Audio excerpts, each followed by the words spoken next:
नमस्कार, मैं हूं साहिल जोशी। दंगल में आपका स्वागत है। आज का दंगल बंगाल से दिल्ली तक चल रहे सियासी दंगल पर है। कल कोलकाता में ईडी ने एक छापेमारी की। ममता बनर्जी ने वो छापेमारी रोक दी और अब टीएमसी दिल्ली से कोलकाता तक सड़कों पर उतर आई। ममता बनर्जी का आरोप है कि चुनाव से पहले ईडी का इस्तेमाल करके बीजेपी उनके पार्टी के सीक्रेट डॉक्यूमेंट्स चुरा रही है। बीजेपी कह रही है कि हजारों करोड़ के कोयला तस्करी के करप्शन के केस की जांच ममता बनर्जी रोक रही है। मामला अदालत में है और ममता बनर्जी ने ईडी के खिलाफ पुलिस थाने में भी दो मुकदमे दायर कर रखे हैं। आरोप प्रत्यारोप दोनों ओर से हो। ममता बनर्जी कह रही है कि जिस संदिग्ध प्रतीक जैन के घर कल ईडी छापेमारी कर रही थी उनके पास टीएमसी के सीक्रेट्स हैं। ईडी कह रही है कि संदिग्ध के पास कोयला तस्करी से जुड़े हवाला कांड के तार जुड़े हुए हैं और वो सबूत ममता बनर्जी छीन कर ले जा रही है। ममता कह रही है कि चुनाव से पहले टीएमसी की सारी चुनावी तैयारी को नुकसान पहुंचाने के लिए बीजेपी ईडी से छापे डलवाकर चोरी करा रही है। ईडी कह रही है कि ममता बनर्जी और डीजीपी ने अहम सबूत, दस्तावेज, इलेक्ट्रॉनिक सबूत छीन लिए और गिरफ्तारी करने की धमकी भी दी। अदालत में इन्हीं दावों आरोपों पर आज दरअसल सुनवाई होनी थी, लेकिन भीड़ इतनी इकट्ठा हो गई कि अब सुनवाई शायद 14 जनवरी को टाल दी गई है। तो बंगाल में जो सियासी हाल है उसी पर आज के दंगल में हम चर्चा करेंगे कि क्या यह लड़ाई सिर्फ चुनावी है या इसे संवैधानिक संस्थाओं और केंद्रीय एजेंसियों का दुरुपयोग भी शामिल किया जा सकता है। यह विवाद सिर्फ सियासी है या इनमें केंद्र बनाम राज्य का टकराव साफ दिखाई दे रहा है। जो देश की डेमोग्राफी है, जो देश का स्ट्रक्चर है, उसको लेकर भी सवाल खड़े हो रहे हैं। ऐसे तमाम सवालों पर आज के दंगल में हम चर्चा करेंगे, लेकिन पहले यह रिपोर्ट देख लेते हैं।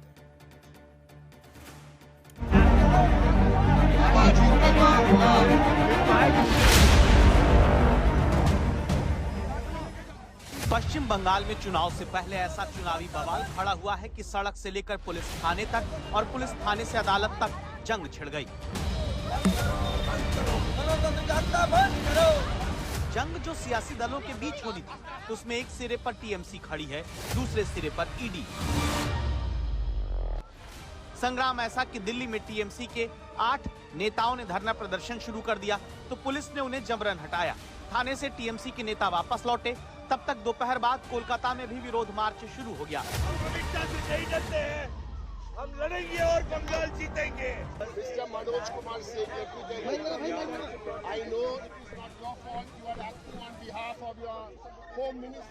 इस बीजेपी को हम हरा के रखेंगे। जो भी इलेक्शन के टाइम उनको सब याद आ जाते हैं। पहले उनका 10 साल 11 साल कुछ नहीं याद रहते। ईडी के रेड केवल विशेष क्यों और जबरदस्ती क्यों किए जा रहे हैं? सड़क पर चल रही सियासी लड़ाई से अलग एक कानूनी लड़ाई अदालत में लड़ी जा रही है। जंग के इस मैदान में सड़क पर ममता बनर्जी हैं, जो भ्रष्टाचार के खिलाफ ईडी की कार्रवाई के विरोध में कोलकाता की सड़कों पर मार्च कर रही हैं।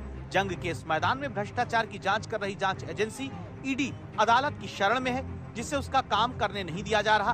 करते लूट बोलते झूठ, तो मैदान में लड़ाई होगा, लोकतांत्रिक लड़ाई लोकतंत्र का परंपरा में ही होगा। केस मुकदमों की बात इतनी बढ़ गई, ममता बनर्जी एक तरफ हाईकोर्ट में ईडी एक्शन के खिलाफ याचिका लेकर पहुंची हैं, तो दूसरी तरफ कोलकाता के 2 पुलिस थानों में भी ईडी के अफसरों के खिलाफ मुकदमा दर्ज करा दिया गया है। ये रेड थी एक प्राइवेट कंसल्टेंसी फर्म जिसके यहां करोड़ों रुपए के मनी लॉन्ड्रिंग की शिकायत आई थी कोल स्कैम में, उसको फैसिलिटेट करने के। ममता जी ने कॉन्ट्रैक्ट लिया हुआ है क्या कि बंगाल में कोई भी फेयर पुलिस इन्वेस्टिगेशन नहीं होने देंगी? उधर पुलिस की ताकत और सुरक्षा की शक्ति की हालत यह कि बंगाल के राज्यपाल तक को बम से उड़ाने की धमकी मिल गई। हालांकि गवर्नर सीवी आनंद बोस उस धमकी को चुनौती देते हुए सड़क पर खुलेआम मार्च करते देखे गए और पश्चिम बंगाल में कानून व्यवस्था का हाल भी बता दिया।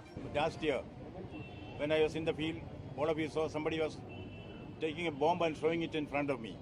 See, these are all, maybe it is some ignorant action done by some people. Maybe it is deliberate. That is up to the investigating authorities to investigate and establish the truth. I am not bothered about these threats at all. फिलहाल चुनाव से पहले बंगाल में मचे इस तमाम सियासी हलचल में अब पुलिस, ईडी से लेकर अदालत तक तमाम संवैधानिक एजेंसियां शामिल हो चुकी हैं। ये लड़ाई चुनाव से पहले थमती नजर नहीं आ रही।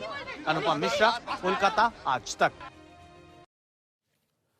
तो आज चर्चा इस बात पर भी होगी कि क्या भारत के संघराज्यीय ढांचे को कहीं ठेस तो नहीं इससे पहुंच रही है। राज्य और केंद्र के बीच में जो संघर्ष है, इस बीच संवैधानिक स्ट्रक्चर को कहीं ना कहीं ठेस तो नहीं पहुंच रही। ईडी का संघर्ष राज्यों के साथ में, विपक्षी दलों के साथ में कई साल से देखा जा रहा है, लेकिन क्या ईडी भी जो कार्रवाई कर रही है उस पर आशंका जताने में विपक्षी पार्टियां सही है या गलत, इस पर भी चर्चा होनी चाहिए। प्रदीप भंडारी हमारे साथ जुड़ेंगे इस पूरे चर्चा में भारतीय जनता पार्टी की तरफ से। मोहम्मद तौसीफ रहमान, तृणमूल कांग्रेस के प्रवक्ता, इस चर्चा में जुड़ेंगे। उनसे भी पूछेंगे कि क्या डॉक्यूमेंट से जो उठा लिए गए हैं और क्या यह जरूरी था कि इसी तरीके से राज्य सरकार में मुख्यमंत्री रिएक्ट करे ईडी के रेड्स के आधार पर। प्रोफेसर संगीत रागी इस चर्चा में शामिल होंगे, हमारे पॉलिटिकल एनालिस्ट, और उसके साथ साथ वो भूमिका रखेंगे कि आखिरकार ईडी की कार्रवाई को किस नजर से देखना चाहिए। रोहन मित्रा, कांग्रेस के प्रवक्ता, भी इस चर्चा में शामिल होंगे। कांग्रेस और लेफ्ट पार्टीज इस पूरे मामले को लेकर बार बार कह रही है कि एक्शन सही है, लेकिन ईडी का गलत इस्तेमाल भी हो रहा है। हालांकि वो कहां खड़ी है बंगाल में, खास करके ईडी एक्शन को लेकर, उससे भी उन्हें सवाल पूछने। चर्चा आगे बढ़ाएंगे, लेकिन उससे पहले एक खबर जरा इस वक्त आ रही है और इससे पहले हम 3 सवाल भी आपके सामने रखेंगे। लेकिन चर्चा में आगे बढ़ने से पहले जो 3 सवाल मैं इस पैनल के सामने रखना चाहता हूं। पहला सवाल, क्या बंगाल में चुनाव से पहले हुई ईडी कार्रवाई को राजनीति से प्रेरित कहना जायज है? क्योंकि बार बार चुनाव नजदीक आते हैं, 6 महीने पहले ईडी एक्टिव होती है, यह आरोप बार बार लगाया गया है और जहां पर खास करके विपक्षी राज्य है वहां पर ये मामले ज्यादा निकल कर आते हैं। दूसरा सवाल, क्या ईडी के छापे रोककर ममता केंद्र राज्य में टकराव के हालात पैदा कर रही है?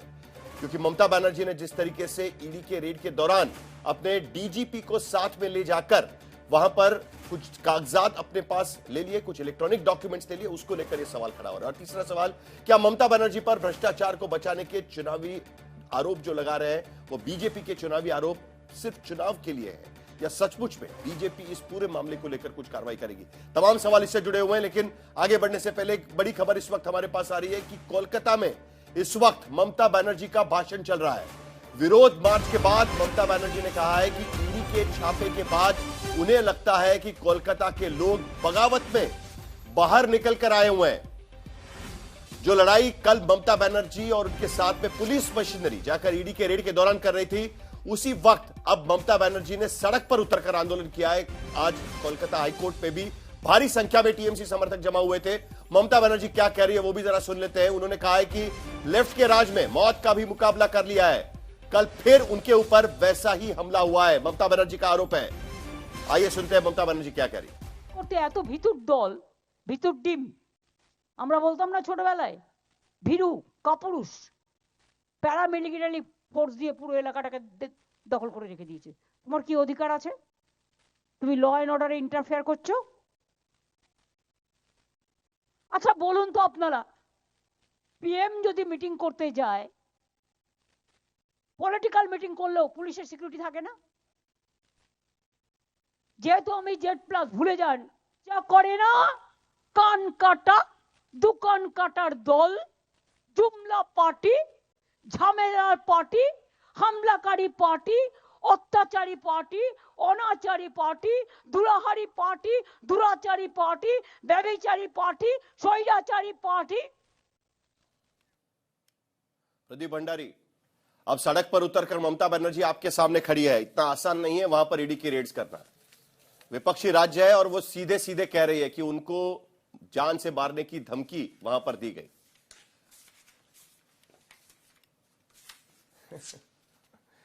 साहिल जी, मैं आपसे पूछना चाहता हूं कि एक प्राइवेट कंपनी के ऊपर सर्च और सीजर का जब ऑपरेशन हो रहा है, जो पीएमएलए के 2002 के एक्ट के सेक्शन 17 के हिसाब से हो रहा है, तो ममता बनर्जी और तृणमूल कांग्रेस का ऐसा क्या लिंक है इस प्राइवेट कंपनी के साथ में कि जो सर्च और सीजर ऑपरेशन दिल्ली में भी कई लोकेशंस पे हो रहा है और बंगाल में भी कई लोकेशंस पे हो रहा है, सिर्फ ममता बनर्जी उस प्राइवेट कंपनी के बचाव में आती है? कभी आपने देखा ममता बनर्जी सड़क के ऊपर जो है हिंदुओं को का जब नरसंहार हुआ था उसके लिए सड़क पे आई? तो ऐसा क्या उस डॉक्यूमेंट के अंदर है जो ममता बनर्जी जो है उस जांच को बाधित करने का प्रयास कर रही है?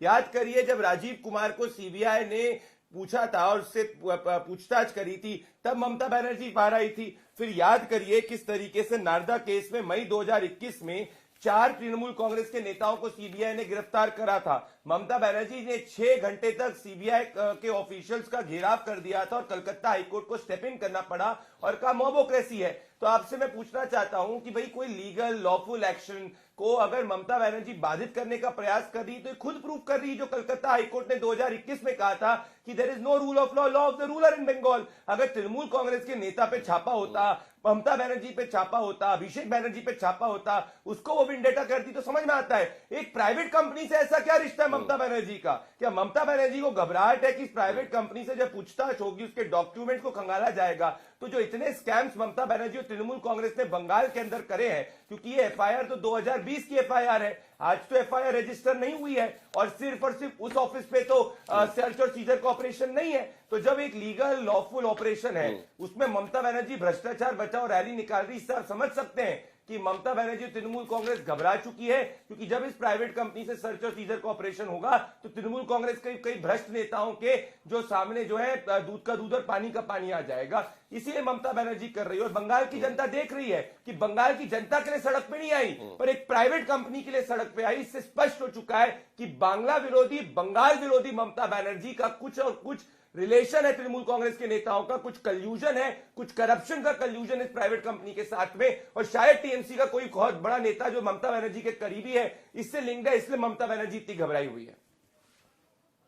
मोहम्मद तौसीफ रहमान, क्या जरूरत थी? आपके पार्टी का तो कार्यालय था नहीं वो, और आईपैक ये तो प्रोफेशनल एजेंसी है, वो तो सिर्फ आपके लिए काम तो करती नहीं है, वो इससे पहले अरविंद केजरीवाल के लिए काम कर चुकी है, नरेंद्र मोदी के लिए काम कर चुकी है। उनका तो कोई आइडियोलॉजी है नहीं, वो तो उद्धव ठाकरे के लिए काम कर चुके हैं, जगनमोहन रेड्डी के लिए काम कर चुके हैं। सिर्फ आपके लिए जब काम करते हैं तब आप उनके बीच बचाव में क्यों आ रहे हैं? रेड हो रही है, होने दीजिएगा, दूध का दूध पानी का पानी हो जाएगा। नमस्कार साहिल जी और मेरे सारे पैनलिस्ट को भी नमस्कार। देखिए, मुझे कभी कभी लगता है कि जो हमारे बीजेपी के प्रवक्ता हैं वो शक्ल से तो मासूम नहीं दिखते, बट उनकी बात काफी मासूमियत की होती है और मैं चाहता हूं कि मुझे कोई टोके नहीं जब बात होगी। तो अब वो कह रहे हैं कि आईपैक एक प्राइवेट कंपनी है, टीएमसी से उसका कोई लेना देना नहीं है। मैं बार बार ये आपसे कल भी कह रहा था कि या तो ये झूठे हैं, या तो अमित कुमार होम मिनिस्टर हैं वो झूठे हैं, या तो हमारे चड्डा साहब है वो झूठे हैं, या तो शुभेंदु चटर्जी जो है या तो वो झूठे हैं। क्योंकि ये लोग तो कहते हैं कि ये सारा काम तो आईपैक करता है टीएमसी का, और टीएमसी की ऑफिस तो आईपैक की ऑफिस है, विच इज राइट, ये बिल्कुल सही है। और मैंने अगर अमित कुमार कहा किसी को बुरा तो नहीं लगा, क्योंकि प्रोनाउंसिएशन में बीजेपी को आजकल बहुत प्रॉब्लम हो रही है इसलिए। एनीवेज, तो आईपैक की जो ऑफिस है ये हमारे ममता बनर्जी ने बात करो, फैक्ट्स पे बात करो, वाइपो पर जाने वाला है क्या?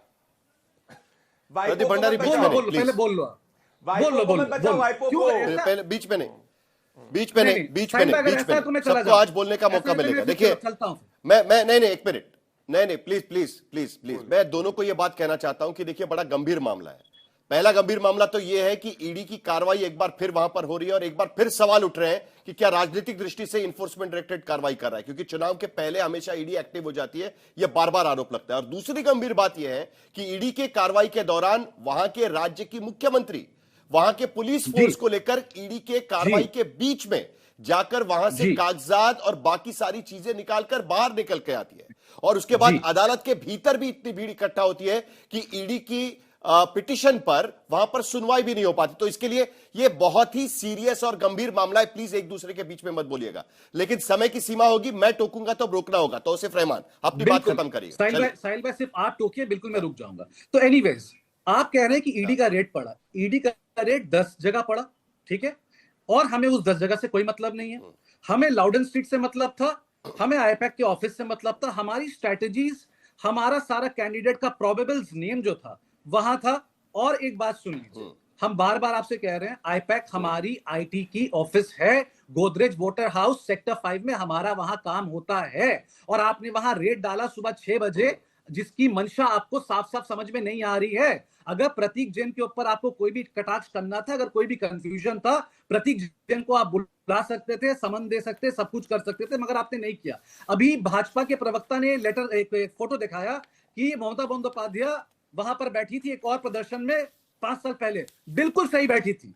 उन्होंने फिर एक लेटर दिखाया। मैं कह रहा हूं सब सही है। मैं आपसे एक साफ साफ बात कह रहा हूं, आज तक के साहिल भाई आपके माध्यम से, आपको कोर्ट में लड़ाई करनी है आप कोर्ट में लड़ाई करो, आपको जमीन में लड़ाई करनी है आप जमीन में लड़ाई करो, आपको आसमान में लड़ाई करनी है आप आसमान में लड़ाई करो। नरेंद्र मोदी जी को मैं साफ साफ एक चीज बात कहना चाहता हूं, आपको जहां लड़ाई करनी है आप लड़ाई करिए। आपको 360 डिग्री हैमर हम करेंगे, तृणमूल कांग्रेस करेगा। कोर्ट लेके जाना चाहते हैं आप कोर्ट लेके जाओ, गाड़ी का नंबर मिला है। प्रदीप भंडारी, आप जवाब देंगे इस बात का? ये सीधे सीधे चुनौती आपको दी जा रही है और खास करके आपके जरिए केंद्रीय एजेंसी को चुनौती दी जा रही है। लेकिन तौसीफ रहमान, मैं ये सवाल तो आपको पूछ सकता हूं। चलिए मान लिया, मैं नहीं मानता कि आईपैक ये कोई पॉलिटिकल एजेंसी है या पॉलिटिकल पार्टी है, क्योंकि आईपैक जैसे मैंने कहा एक प्रोफेशनल तरीके से काम करने वाली संस्था है। ये कंपनी है जिसकी कोई आइडियोलॉजी नहीं है। वो पैसे लेती है और चुनाव में कैसे जिताया जा सकता है उसके लिए काम करती है। और मैंने खुद उनको देखा हुआ है अलग अलग पॉलिटिकल पार्टी के लोगों के लिए काम करते हुए। जो पार्टियां एक दूसरे से विभिन्न, पूरी तरीके से विपरीत आइडियोलॉजी पर बिलीव करती है, उनके लिए भी काम करते हुए मैंने उनको देखा हुआ है। लेकिन फिर भी मुझे आपसे यह सवाल पूछना है, क्या यह नहीं हुआ कि मुख्यमंत्री ममता बनर्जी वहां पर गई और प्रतीक जैन, जिनका आप नाम ले रहे हैं, आईपैक के हेड है, चीफ है, उनका फोन लेकर वो चली गई? नंबर एक, जो वहां के डीजीपी है वो भी वहां पर प्रेजेंट थे, यानी पुलिस मशीनरी वहां की, स्टेट गवर्नमेंट की और केंद्रीय एजेंसियां, उनके बीच का टकराव यहां पर नजर आता है।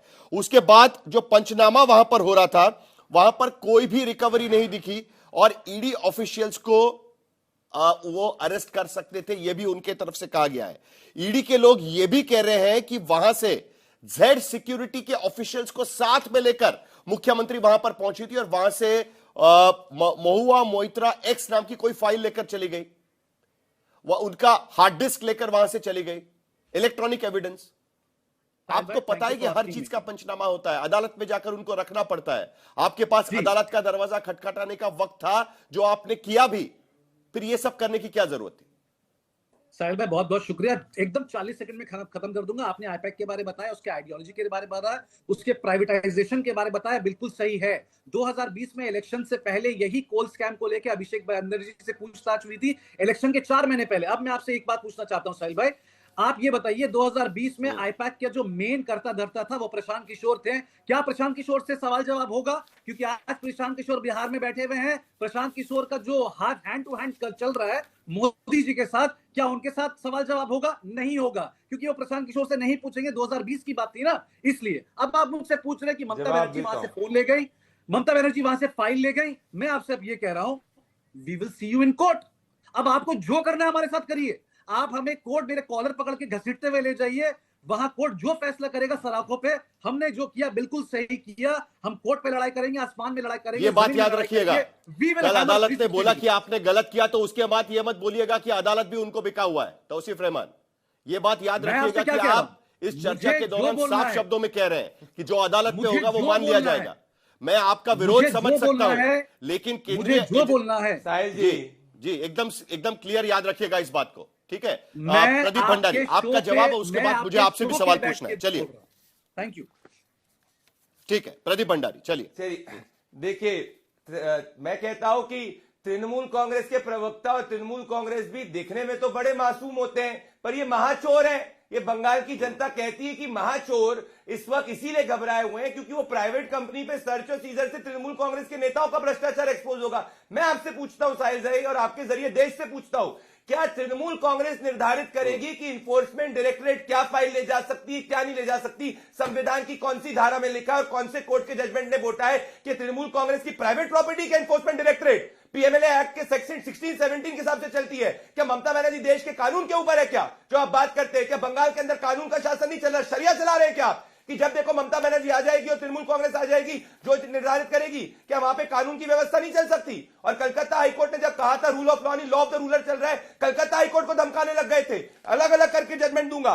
एसएससी स्कैम के अंदर कलकत्ता हाईकोर्ट ने जजमेंट दिया, ममता बनर्जी कहती मैं नहीं मानती हूं। दोहरा राशन स्कैम के अंदर कलकत्ता हाईकोर्ट ने बोला कि ये इलीगल स्कीम है, नहीं बोलते हैं कि कलकत्ता हाईकोर्ट को मांगेंगे। हंसकाली रेप केस के अंदर बोलते मैं जज से अग्री नहीं करता। अलापान बंदोपाध्याय डीओपीटी ने बोला था कि इसको निर्णय करो, उसमें ये घुस गई बीच में। नारदा केस के अंदर सीबीआई के ऑफिशियल्स को घेराव कर दिया ममता बनर्जी ने।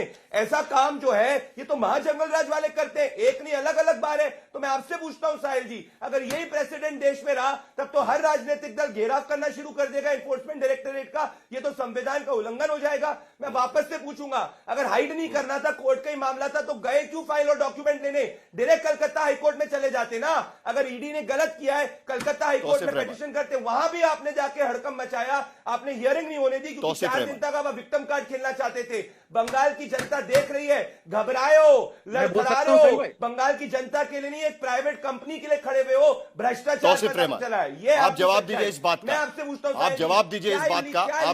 आप जवाब दीजिए इस बात का, ठीक है। तौसीफ रहमान, आप जवाब दीजिए उस बात का। उसके बाद प्रदीप भंडारी, मुझे आपके पास आकर यह पूछना है कि क्या ईडी की कार्रवाई को लेकर भी कुछ सवाल खड़े होते हैं या नहीं होते हैं। तौसीफ रहमान, आप जवाब दीजिए। चलिए सर, ये जो एसएससी के बारे में अभी बात कर रहे थे ना, एसएससी के बारे में जिस जज ने कहा था, वो जज को बीजेपी ने पहले खरीद लिया और वो वहां से बीजेपी के एमपी भी बन गए। और जिन्होंने 32,000 लोगों की जॉब खाई थी सर, बहुत बहुत शुक्रिया।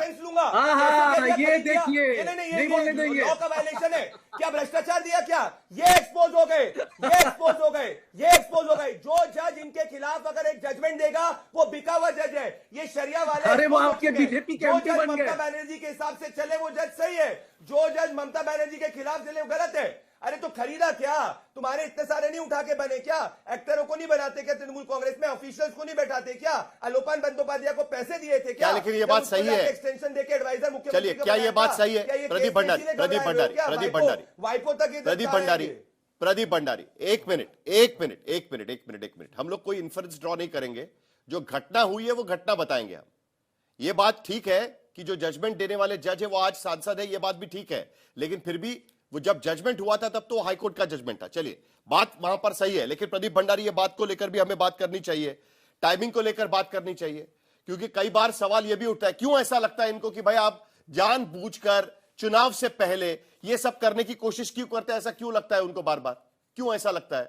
2020 का केस है, 2021 में ईडी ECIR रजिस्टर करती है, 2022 होते होते उस पर बाकी सारे मामले दर्ज होने से पहले 2023 में आने के बाद, यानी लोकसभा चुनाव के पहले अभिषेक बैनर्जी उसमें इंट्रोड्यूस हो जाते हैं। जनवरी 2024 आते होते वो रेड्स वहां पर शुरू हो जाती है। और अब असेंबली चुनाव 6 साल के बाद एक बार फिर वही सर्कल पूरा होते हुए नजर आ रहा है। ये टाइमिंग का क्या मामला है? क्यों नहीं 2024 में होता? और मैं तो यहां पर देख रहा हूं कि इसमें तो सप्लीमेंट्री चार्जशीट फाइल कर चुके हैं 2022 में। मतलब एक चार्जशीट नहीं, 2 चार्जशीट फाइल हुई है 2022 में। 4 साल के बाद यह बात कहां से निकल कर आती है? और मैं इसके कई एग्जांपल दे सकता हूं, प्रदीप भंडारी, आपको पता है। बोलिए। जवाब दूं मैं? एक काम करते हैं साहिल जी, हम सब इस निष्कर्ष पे पहुंचते हैं कि इस देश में 1 नेशन 1 इलेक्शन करा देते हैं। तो जब 1 नेशन 1 इलेक्शन होगा तो हर दूसरे, तीसरे, चौथे महीने चुनाव नहीं होगा, तब तो ये आर्ग्यूमेंट ही नहीं आएगा। अब आप कहें कि 2024 के इलेक्शन के पहले तो हमने कार्रवाई नहीं करी, तो क्या हम तब ऑनेस्ट थे? भाई कौन से चुनाव से क्या कार्रवाई का लेना देना? और अगर इनको लगता है तो कोर्ट जाके कहे टाइमिंग का। यही केजरीवाल ने कहा था, और उसके बाद बाहर निकले थे और जमानत जब्त होकर हारे कि नहीं हारे। अगर इनको लगता है कि कार्रवाई विंडिक्टिव है तो जाए बंगाल की जनता के सामने। मैं वापस से पूछूंगा, क्या ईडी ने इलीगल काम किया है? क्या ईडी ने असंवैधानिक काम किया है? तो आप जरा बताओ, प्राइवेट कंपनी से ऐसा क्या रिश्ता है? तृणमूल कांग्रेस के दफ्तर में तो छापा नहीं मारा, तृणमूल कांग्रेस के नेता के घर पे छापा मारा, अभिषेक बैनर्जी के घर पे छापा मारा क्या? तो घबरा रहे हो? वो कोई रिकॉर्ड है अभिषेक बैनर्जी के साथ में जो बात हो रही है? जवाब दीजिए, जवाब दीजिए। मैं बिल्कुल एक सेकंड की बात करूंगा। बड़ा आसान है, 1 नेशन 1 इलेक्शन करिएगा, उसी वक्त सारी रेड्स हो जाएंगी। चलिए बोलिए। नहीं, बिल्कुल, वो तो मुझे मालूम है कि प्रदीप भंडारी के पास और कोई जवाब बचा नहीं, मुंह में ताला लग चुका है। एनीवेज, मुझे अभी इतना सिर्फ बता दीजिए, 2020 का जब ये स्कैम था, आईपैक जिसको ये प्राइवेट कंपनी बार बार बोल रहे हैं, प्रशांत किशोर के घर कब जाने वाले हैं? आप प्रशांत किशोर का दरवाजा कब ठकठकाएंगे? अरे हम बहुत प्राउड है, ये पिक्चर दिखाने के बाद 215 सीट जीते थे। इन्वेस्टिगेटिव इंडिपेंडेंट एजेंसी है। ये पिक्चर दिखाइए प्रदीप, पिक्चर दिखाइए, पिक्चर दिखाइए वाला। अरे प्रदीप के पिक्चर दिखाइए ना, प्रदीप के पिक्चर दिखाइए ना। हाँ, प्रूव करते हैं। ये पिक्चर के बाद 215 सीट जीते थे। भ्रष्टाचारी के पक्ष में खड़े हो गए। हर ये पिक्चर के बाद 215 सीट जीते थे। बताते हैं कि अगर चुनाव भी हारे तब भी कार्रवाई हो रही है। ये बताते हैं कि इसका चुनाव से लेना देना ही नहीं है। अगर ये चुनाव से लेना देना होता तो हमारी अरे इसके बाद 215 सीट जीते थे। चाहिए, आप खुद प्रूव कर रहे हो कि ये कार्रवाई इंडिपेंडेंट है। अरे भैया, इसके बाद 215 सीट जीते थे। आपके लिए ताली बजाना चाहता हूँ। और भगवान का कृपा रहा माना तो 250 पार है, वो इंडिपेंडेंट है। अरे चलिए, सुनो, बंगाल की जनता इस बार मिनट, भ्रष्ट टीएमसी को हटा के फेंकेगी, नहीं बता पाए, इलीगल नहीं है, असंवैधानिक नहीं है। एक मिनट, प्रदीप भंडारी, कार्रवाई हुई है कॉन्स्टिट्यूशन के हिसाब से। अगर कलकत्ता हाईकोर्ट में विश्वास होता तो रेड क्यों किया? क्यों ईडी के ऑफिशियल को एक फोन जब्त किया? ये बताओ, अगर कलकत्ता हाईकोर्ट में विश्वास। प्रदीप भंडारी एक मिनट, प्रदीप भंडारी एक मिनट। चलिए, मुझे कांग्रेस के प्रवक्ता के पास भी जाना है, लेकिन आखिर में जरा मुझे तौसीफ जी मुझे एक बात बता दीजिएगा। चलिए, आप कह रहे हैं ना कि ठीक है, कोर्ट पे लड़ लेंगे, हम मान लेते हैं कि चलिए कोर्ट पे लड़ लेंगे। जी सर। चलिए, ये भी मान लेते हैं कि भाई ये ईडी की कार्रवाई जो है पॉलिटिकली लिंक्ड कहीं ना कहीं कार्रवाई नजर आती है, ऐसा भी मान लेते हैं। लेकिन फिर भी क्या ये ठीक है कि कोई मुख्यमंत्री वहां पर जाएगी, कार्रवाई के दौरान वहां से चीजें उठाएंगी, फिर जब अदालत में ईडी जाएगी तब आपके समर्थक वहां पर इतनी संख्या में इकट्ठा होंगे कि वहां पर सुनवाई भी नहीं हो पाएगी? यह अजीब बात है।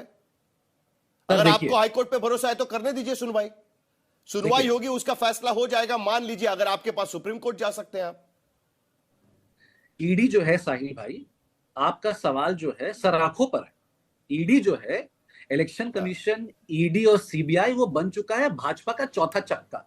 तो ईडी का कन्विक्शन रेट के हिसाब से, ईडी के परफॉर्मेंस के हिसाब से, अगर आज ईडी यहां पर रेड करने आएगा, सवाल ये नहीं है, सच बता रहा हूं, तो कटघरे पे खड़े होना पड़ेगा। नहीं प्लीज, मेरा सवाल वो नहीं है। जो भी किया, नहीं सवाल वो नहीं है, ममता बंदोपाध्याय ने जो भी किया, नहीं सर, अच्छा ठीक है, ममता बंदोपाध्याय ने जो भी किया सर, मेरा सवाल वो नहीं है, हमारा बिल्कुल साथ है उनका।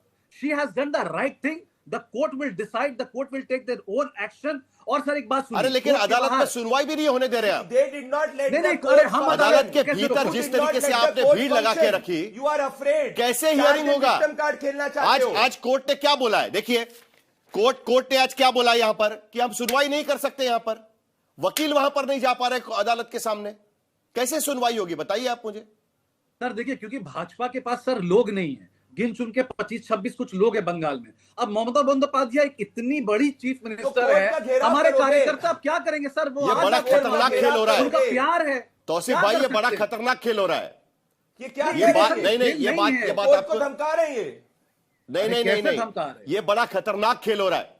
नहीं तौसीफ भाई प्लीज, ये बड़ा खतरनाक खेल हो रहा है। आप आंदोलन करते हैं, आप ईडी पर सवाल उठा रहे हैं, सरकार के खिलाफ आंदोलन कर रहे हैं, सारी बातें जायज हो सकती है, लेकिन आप जिस तरीके से अदालत के भीतर भीड़ इकट्ठा कर रहे हैं, आप अदालत पर इस तरीके से दबाव नहीं डाल सकते ना। आप कम से कम मानिए ना, 14 तारीख को वहां पर अगर सुनवाई होगी तो वहां पर हमारे समर्थक नहीं जाएंगे। जो भी वहां पर होगा उस लिहाज से वहां पर कार्रवाई की जाएगी। आप मान लीजिए ना इस बात को, आप अदालत गए हुए हैं ना, सुन तो लीजिए अदालत क्या कह रही है। सही है कि गलत है बताइए मुझे, साफ बताइए सर। हमारी ऑडेसिटी है सर, तृणमूल कांग्रेस की ऑडेसिटी हो सकती है, तृणमूल कांग्रेस की औकात हो सकती है सर कि हम हाईकोर्ट का वो काम को रोक देंगे सर। ऐसा तो नहीं हो सकता। हम तो कोर्ट के ऊपर ही भरोसा करते हैं। आज टीचर्स का जो वो हुआ आज था, क्या किया? सर वो कैसे आया? कोर्ट के थ्रू आया। कोर्ट को सलाम है सर। नहीं, आज कौन आया हाईकोर्ट के अंदर? नहीं, अरे तृणमूल कांग्रेस के लोगों की है, तभी जाके संदेश खाली का गुंडा एक शेख शाहजहां जब उसको ईडी गिरफ्तार करने आई थी तो 1000 तृणमूल कांग्रेस के आपका कोई क्यों नहीं है भाजपा का? एनफोर्समेंट डायरेक्टरेट के ऊपर मैं आपको बताऊं, प्रदीप भंडारी लोगों के साथ बैठे हैं। प्रदीप भंडारी ये क्यों हो रहा है मैं आपको बताऊं। नहीं, प्रदीप भंडारी मैं आपको बताऊं क्यों हो रहा है। नहीं, एक मिनट, रोहन बात करेंगे यहां पर उसके बाद में, लेकिन प्रदीप भंडारी मैं आपको बताऊं ऐसा क्यों हो रहा है, क्यों इस तरीके से रिएक्शन शायद आ रहा है, गलत आ रहा है रिएक्शन, वो इस तरीके से नहीं होना चाहिए, लेकिन पता है क्यों हो रहा है। शुभेंदु अधिकारी, अचानक कार्रवाई रुक जाती है। मुकुल रॉय जब यहां होते हैं तब कार्रवाई वहां जाने नहीं होती है, वहां जाने के बाद कार्रवाई शुरू हो जाती है। वो समित मंडल, उनके पास में पैसा मिलता है, वो अधिकारी को ट्रांसफर कर दिया जाता है। अजीत पवार 70,000 करोड़ की बात, अभी महाराष्ट्र में चुनाव चल रहे हैं, दोबारा वो बात निकली है, बीजेपी कह रही है गलती हो गई, साथ में लिया। अजीत पवार याद दिला रहे हैं अगर मैं इतना भ्रष्टाचारी हूं तो साथ में क्यों लिया। ये सब चीज होती है ना, इसके लिए लोगों को लगने लगता है कि भाई ये सब तो चुनाव के लिए किया जा रहा है, दबाव बनाने के लिए किया जा रहा है। अपनी साख साफ रखिएगा, कोई सवाल नहीं उठाएगा आप पर, मैं जवाब दे दूं। ये भी तो हो सकता है। साहिल भाई ये भड़का रहे हैं, लेकिन वो अपने आप को सही इसलिए साबित कर पाते हैं कई बार क्योंकि इस तरीके की चीजें भी होती हैं। प्रदीप भंडारी जल्दी से जवाब दीजिए, उसके बाद रोहन बात करें। चलिए, ये चश्मा ये चश्मा मैंने पहना है, ये चश्मा ना साफ मुझे दिखाता है जिन भ्रष्टाचारियों ने भ्रष्टाचार का चश्मा पहना है ना, उनको हर चीज भ्रष्टाचार के नजरिए से दिखती है। अरे प्राइवेट सिटीजन, चले जाओ सुप्रीम कोर्ट और फाइल करो आर्टिकल 32 के अंदर और कहो कि आपके साथ इनजस्टिस हुआ है और कार्रवाई करवा दो। कोर्ट नहीं ऑर्डर कर सकता क्या एनफोर्समेंट डायरेक्टोरेट को? करवाओ। क्यों नहीं जा रहा तृणमूल कांग्रेस का नेता? क्योंकि पार्था चैटर्जी के घर पे करोड़ों मैंने ये सवाल नहीं पूछा था, मैंने ये सवाल नहीं पूछा था प्रदीप भंडारी, मैंने ये सवाल नहीं पूछा था, मैंने ये सवाल नहीं पूछा था प्रदीप भंडारी, मैंने ये सवाल नहीं पूछा था। अगर मैं तौसीफ रहमान को कह रहा हूं कि उनको सही सवाल का जवाब देना चाहिए, आपको भी सही सवाल का जवाब देना चाहिए, मैंने ये सवाल नहीं पूछा था। मैंने कहा था अपनी बात को अपनी साख साफ करिएगा, उसके वजह से आप पर शक नहीं किया जाएगा। जब हम देखेंगे अशोक चव्हाण आपके बगल में खड़े हैं तो ये सवाल कोई ना कोई उठाएगा ही उठाएगा, ये आपके पास आके कैसे खड़े हो गए, फिर ईडी की कार्रवाई का क्या मतलब है, ये सवाल तो पूछा जाएगा। प्रदीप भंडारी उसका जवाब दीजिए पहले। चलिए, क्या रावण के किले से कोई विभीषण प्रभु श्री राम की सेना को नहीं ज्वाइन कर सकता क्या? रावण के किले से कोई विभीषण प्रभु श्री अच्छा, अजित पवार विभीषण है अभी क्या धर्म ये नहीं कहता कि कोई अगर अपनी गलती को मानता है? बिल्कुल, क्योंकि उन्होंने संगीत रागी, जो प्रभु प्रोफेसर रागी, सेना को ज्वाइन करेगा, प्रोफेसर रागी, हमारे साथ में वो प्रोफेसर रागी, जानती है रामायण बोलने दीजिए, तो मौका दीजिए। नहीं, रोहन एक मिनट, प्रोफेसर रागी को रामायण ज्यादा अच्छे से पता है। प्रोफेसर रागी, ये सही बात है, ये आर्ग्यूमेंट सही है, आप प्लीज बता दीजिएगा, आप ही बता दीजिएगा।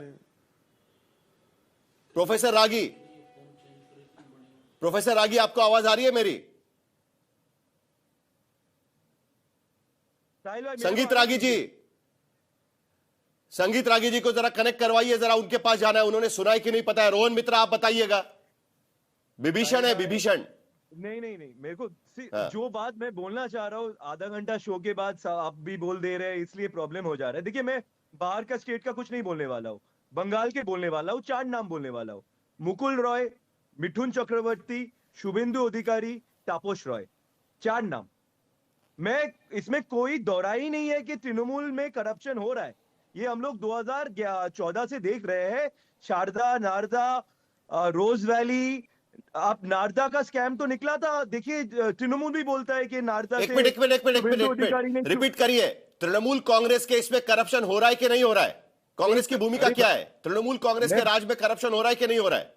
साहिल भाई, मैं चिल्लाऊंगा भी नहीं, मैं एकदम सीधा उत्तर दे रहा हूं। मैं आपको पहले ही बोल रहा हूं, हम लोग का कांग्रेस का जो स्टैंड है, तृणमूल के जमाने में करप्शन ओपनली हुआ है। 4 नाम जिसका नाम मैंने बोला ना, मिठुन चक्रवर्ती, मुकुल राय, शुभेंदु अधिकारी और तापस राय, ये 4 नाम आपके तृणमूल के बड़े बड़े नेता थे। डिफेमेशन हो जाएगा आप पे। राज्य भैया प्लीज, मैंने किसी को इंटरप्ट नहीं किया, मेरे को 2 मिनट बोलने दीजिए, उसके बाद बोलिए रोहन, बोलिए, जल्दी बोलिए। चलिए, सुन रहा हूं आपकी बात। ये 4 नाम तृणमूल में ही थे।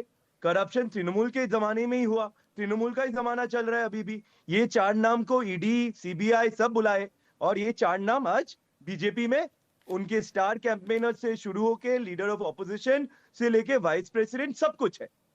तो प्रॉब्लम यही है ना साहिल भाई, प्रॉब्लम यही है कि हम लोग कांग्रेस की तरफ से हम लोग क्या बोल रहे हैं कि हम लोग के प्रेसिडेंट शुभंकर सरकार जी ने एक बात साफ सफाई में बोल दिया, उनका ट्वीट भी पब्लिक प्लेटफॉर्म में है, अजीत दा भी पहले दिन से बोल रहे हैं कि इस जमाने में और एक बात बता दीजिएगा।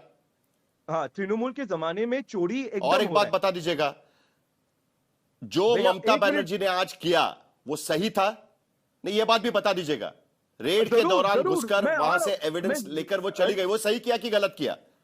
कल ही हम लोग के प्रेसिडेंट ने बोल दिए थे, आप देख लीजिए ना, कल ही प्रेसिडेंट ये सवाल सबसे पहले उन्होंने पूछा कि जब ईडी का ये जो रेड चल रहा था, तब सीएम आके कैसे अपना कागज लेके चली गई, ईडी क्यों उसको स्टॉप नहीं किया, क्यों अरेस्ट नहीं किया उसी मोमेंट में? ये क्या कोर्ट जाने का मोमेंट था? ये अगर सही में सेटिंग नहीं हो रहा है तो कोर्ट जाने का तो मौका ही नहीं होता। ये तो एक अभी तो कोलकाता के भीतर केंद्र बनाम राज्य की लड़ाई शुरू हो चुकी है एक तरीके से। प्रोफेसर रागी हमारे साथ जुड़ चुके हैं, उनको आवाज नहीं गई थी इसके पहले, लेकिन प्रोफेसर रागी आपने सुना होगा, बीजेपी के प्रवक्ता यहां पर कह रहे थे जो अजीत पवार, अशोक चव्हाण, शुभेंदु अधिकारी, मुकुल रॉय जो उनके साथ में चले गए थे वो तो विभीषण है। अरे वही अभी अब वो ठीक हो गए। देखिए, वो लोग राम को भी ये लोग बदनाम करने के लिए अपने राजनीति के लिए कर रही है आवाज। ये नया रामायण है। प्रोफेसर रागी आप ही बताइएगा, ये आर्गुमेंट सही है कि गलत है? वहां पे एकदम गलत है सर। इसमें कौन क्या? प्रोफेसर रागी, अरे कांग्रेस से मत पूछिए, उनको रामायण नहीं आती है। अरे भैया हाँ ठीक है, आपसे प्रोफेसर रागी आपको आवाज आ रही है? आपसे रामायण देख हाँ, लिया। चलिए आपका रामायण का उदाहरण देख चलिए लिया। रोहन जी 1 मिनट। नहीं रामायण जिनको अच्छे से आती है वो संगीत रागी के पास चलेंगे हम। जरा 1 मिनट शांत हो जाइए प्लीज। संगीत रागी जी आपको तो रामायण अच्छे से आती है। अभी आपको ऑडियो क्लियर आ रही है रागी जी? संगीत रागी जी आपको ऑडियो क्लियर आ रही है? चलिए चलिए उनका ऑडियो ठीक कराइएगा। प्रदीप भंडारी ये कौन सा नया रामायण आप लिख रहे हैं? ये कौन सा रामायण आप लिख रहे हैं? क्या क्या क्या बोल रहे हैं आप प्रदीप जी? साहिल जी मैं बिल्कुल स्पष्ट बोल रहा हूं, और ये मैं ही नहीं, जनता भी बोल रही है, क्योंकि जनता जानती है कि हम धर्म के साथ हैं और सच्चाई के साथ है। और अगर कोई अपने पापों का पश्चाताप करके अगर हमारे साथ में आना चाहता है, उसमें कोई गलत नहीं है। आज की तारीख में सच्चाई है कि ममता बनर्जी ने पश्चिम बंगाल की जनता का पैसा लूटा है, तृणमूल कांग्रेस ने पश्चिम बंगाल की जनता का पैसा लूटा है। सुनिए, एक एक कर केस में बताना चाहता हूं। OBC certificate scam, SSC scam, संदेश खाली के अंदर शाहिद खान जैसे गुंडे को प्रोटेक्ट करना, एसएससी वर्टी का कंटेम्प्ट करना, गवर्नर को थ्रेट मेल भेजना, गवर्नर तक को नहीं छोड़ा इन्होंने, कैटल स्मगलिंग स्कैम, दुआरे ration scam, बोगटोई Masekar, हंसकाली rape case के अंदर रेपिस्ट को प्रोटेक्ट करना, अलपान बंदोपाध्याय के अंदर एक फेक। चलिए ये सारे स्कैम है, ये सारे स्कैम है, ये सारे स्कैम है, ये सारे स्कैम्स है, ये सारे स्कैम्स है। मैं मानता हूं आपकी बात को, सारे स्कैम्स है। चलिए मान लिया, देखो तो सही, मान लिया सारे जेल जा रहे हैं। ये किए कि ममता बनर्जी घबरा चुकी है, लेकिन विभीषण मत बनाइए ना उनको। अरे विभीषण मत बनाइएगा, मैं वही कहने की कोशिश कर रहा हूं, विभीषण मत बनाइएगा उनको।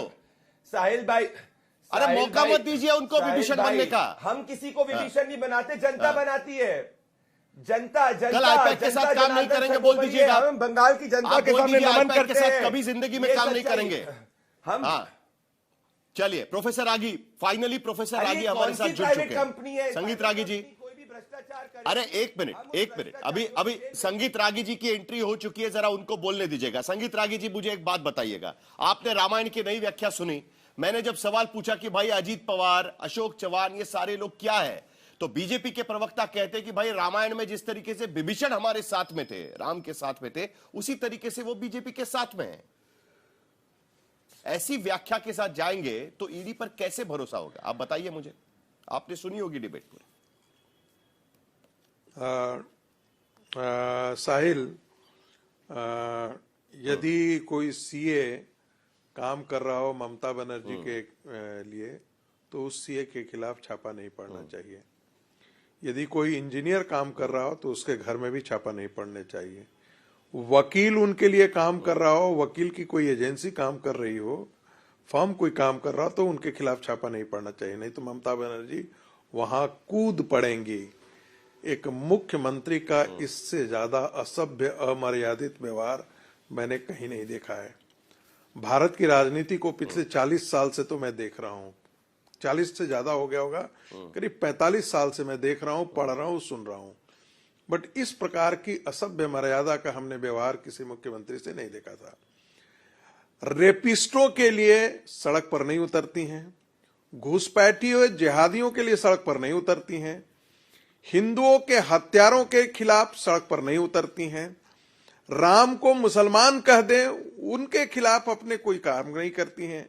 लेकिन एक कंसल्टेंसी कंपनी, एक एजेंसी जिसको आपने शुरुआत में बहुत अच्छा तरीके से कहा, जिसने सबको सर्विसेज, हो सकता है इनके भी डेटा हो, और कितनी ये नायाब बात हम सुन रहे हैं। हम जिन कैंडिडेट्स को चुनाव में लड़वाना चाहते थे उसका डेटा उनके पास था, यानी इनके टीएमसी के मुख्यालय में नहीं होता है, मुख्यमंत्री के आवास पर नहीं होता है। अरे जो कोई भी राजनीति को देखता है में क्या कहा वो तो सुन लिया, सब कोई जानता लेकिन है। मेरा सवाल आपने नहीं सुना। मैंने सवाल क्या पूछा था, आप उसको डिफ्लेक्ट मत करिएगा। ये जो नहीं, मैंने वो बात तो रजिस्टर हो गई है। मैंने सवाल पूछा था, हाँ, तो उसका भी जवाब दे दीजिएगा प्लीज। हाँ। नहीं, मैं देखिए, यदि प्रदीप भंडारी ने उनको विभीषण समझा है तो स्वाभाविक है कि उन्हीं का वही इसकी व्याख्या करेंगे। ठीक है, मेरी नजर में अजीत पवार विभीषण ही नहीं है। मैं उनको विभीषण के तौर पर, नहीं, देखिए मुझे जो कहना था मैंने स्पष्ट रूप में बोल दिया। राजनीति में कई बार जो होता है ना, मैं बस इसका एक उदाहरण देता हूं। राजनीति में कई बार कृष्ण को हमको लेना पड़ता है, घटोत्कच को लाना पड़ा था। कर्ण की हत्या के लिए यदि घटोत्कच का प्रयोग करना पड़ा था तो करना पड़ा था, क्योंकि सत्य, मैं क्यों ऐसा कह रहा हूं, बंगाल में भारतीय सभ्यता, भारत की आत्मा की लड़ाई लड़ रही है। धर्म और अधर्म जिहादी घुसपैठियों ने धर्म और अधर्म के युद्ध में दिया है। और ममती विभीषण भी लाए जाएंगे, घटोत्कच भी लाए जाएंगे। जिहादी और घटोत्कच कौन, विभीषण कौन, इसका फैसला कौन करेगा? सुन लीजिए, ये भी बता दीजिएगा। सुन लीजिए, इसका फैसला कौन करेगा, ये भी बता दीजिएगा। सुन लीजिए, सुन रहे। देखिए, इसका फैसला कृष्ण ने ही किया था।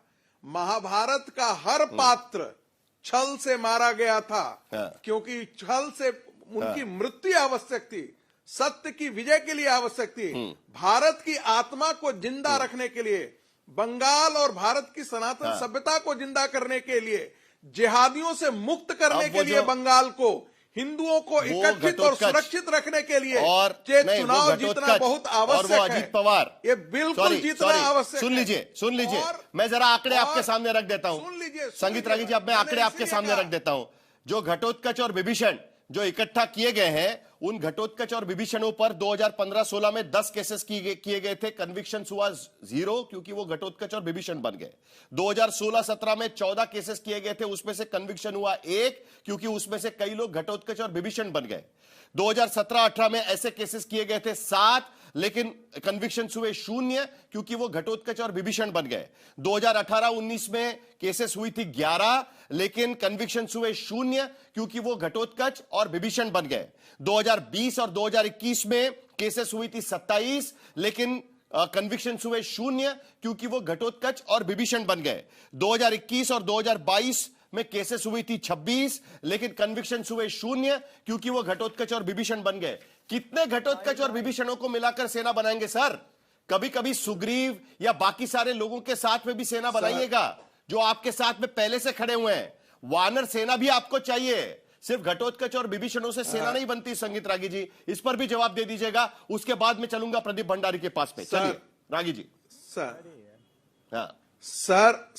सर मैंने आपने जितने गिनाए उसमें सारे घटोत्कच ही होंगे ऐसा नहीं है। और विभीषण तो सभ्यता का प्रतीक है, विभीषण तो सत्य के प्रतीक है, सभ्यता का विभीषण तो अनुराग और भक्ति के प्रतीक है। उनमें से सुन लीजिए, मैंने इसीलिए कहा ना, मैंने इसीलिए कहा आपको। और मैंने तो इतना कहा कि घटोत्कच का भी प्रयोग किया था भगवान कृष्ण ने। इसलिए ममता बनर्जी जैसे, जिसे भारत विरोधी मैं मानता हूं, हिंदू सभ्यता विरोधी मानता हूं, जिहादियों की पोषण करने वाली एक महिला मुख्यमंत्री के रूप में जिसे मैं देखता हूं, जो रेपिस्टों के साथ खड़ी है, जो रेपिस्टों के खिलाफ नहीं उतरती है, ऐसे मुख्यमंत्री महिला को हटाने के लिए तौसीफ रहमान, जल्दी से आपका जवाब, उसके बाद प्रदीप भंडारी। समय खत्म हो रहा है मेरा। चलिए साहिल भाई, मैंने आपको सारा चीज का जवाब दे दिया। मैं ऐसे इंसान को जवाब नहीं देना चाहता जो पॉलिटिकल नहीं और सिर्फ वो जिहादी मंदिर मस्जिद के बारे में बात करे। I am not answerable to anyone like this. मैं इन जैसे लोगों को जवाब नहीं देना चाहता। ठीक है, पॉलिटिकल बात करिए। प्रदीप भंडारी, आखिर में राज्य बनाम केंद्र का संघर्ष बढ़ रहा है। क्या केंद्र सरकार इस पूरे मामले को लेकर, जिस तरीके से अदालत में घटनाएं हुई, बाकी सारी घटनाएं हुई, क्या गंभीरता से इस मामले को निपटा जाएगा? मैं आपको सरकार के तरफ से पूछ रहा हूं, केंद्र सरकार की तरफ से। प्रदीप भंडारी, ये लड़ाई पश्चिम बंगाल की जनता बनाम तृणमूल कांग्रेस के महाजंगल राज की है। जिसने पश्चिम बंगाल की जनता का पैसा लूटा है उसको वो लौटाना पड़ेगा। एक प्राइवेट कंपनी के साथ में ममता बनर्जी का ऐसा क्या रिश्ता है उस फाइल में कि पश्चिम बंगाल की, चलिए उम्मीद करेंगे 14 जनवरी को इस पूरे मामले की सुनवाई जो कलकत्ता के भीतर हुआ, ममता बनर्जी की तरफ से किया गया, उसकी सुनवाई, ईडी ने जो केस फाइल की है उसकी सुनवाई कोलकाता हाईकोर्ट में होगी। इस बार उम्मीद करते हैं कि कम से कम शांतिपूर्वक तरीके से वो सुनवाई सुनी जाएगी और उसके बाद ये फैसला होगा। लेकिन फिलहाल तृणमूल कांग्रेस ममता बनर्जी के नेतृत्व में सड़क पर उतर आई है और केंद्र और राज्य के संघर्ष का एक नया अध्याय पश्चिम बंगाल के विधानसभा चुनाव के पहले कोलकाता में देखा जा रहा है। इस पर भी नजर बनी रहेगी। आज तक देश का सर्वश्रेष्ठ न्यूज चैनल।